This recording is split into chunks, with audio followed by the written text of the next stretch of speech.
it, right? But the dishonesty behind it would be a problem if they did. And they're not preparing America for this October 7th round of attacks that are coming here. Using a vehicle, this is a incredibly difficult type of attack to try to stop. At least if you say a threat's coming and the government puts out something, it gives you a catalyst or it gives you something to hold on to, right? Like you can start having the discussions, but if nobody's sharing anything, and I don't know if you saw, but Scott Mann and I went and met with Governor DeSantis and briefed this to him, and he said, I've received no threat reporting at all on terrorism from the federal government. So they're not passing anything down to these levels. So anyone who's like, yeah, this is all happening behind the scenes, don't worry, everyone's prepared, our law enforcement knows.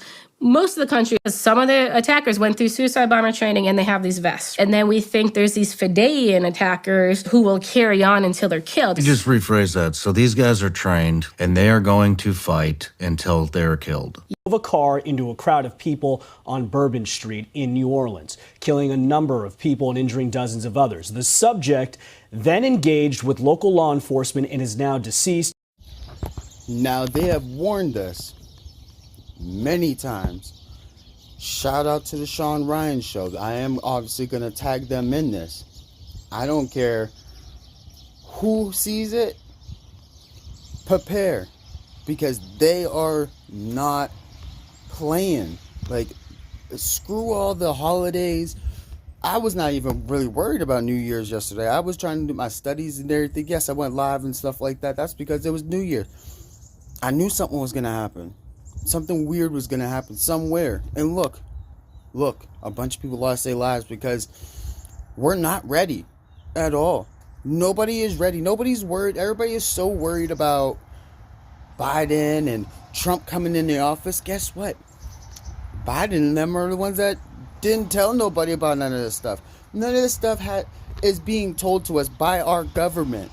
It has to be like Sean Ryan and Benny Johnson and Ben Shapiro and all them that have to show us. Now a bunch of Americans are dead. Not just Americans. A bunch of other people are dead. Dead. For nothing. A bunch of others injured. My condolences to the ones that lost their lives and to their family. And I hope a speedy recovery to the ones that are still just fighting all this trauma.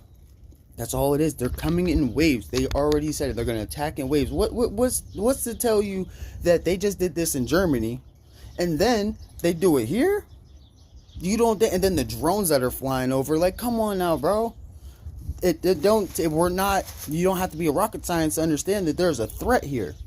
They opened the border to millions of people. At least it doesn't matter if there was 1,000 of it. It don't even matter if there was one of them. There's people here to do harm. And yes, we do harm to ourselves and stuff, but there are people here trying to do mass harm to other people in our communities. And nobody's doing nothing. I'm ready to prepare. I'm a felon, and I'm ready to go just get a gun. Because I'm not about to just have my family not prepared and ready. What the hell is a knife and a sledgehammer and stuff like that? Melee weapons. What is that going to do against an AR-15? In my house, if somebody decides to break in because everything goes to shit, fuck our government. Fuck their laws. They are divided themselves. If Trump ever sees this, change it. Stop the two parties. Let it be one person in charge. Let the people be in charge. We vote for one person. Why is there two parties that have to headbutt each other to make laws to make us better? Stop it. Get rid of it. Get rid of it. And let our generation of the people that know what's going on and not the ones that are elderly and senile run our country into the ground. USA forever. That's all I'm going to say. I'm ready to go to war.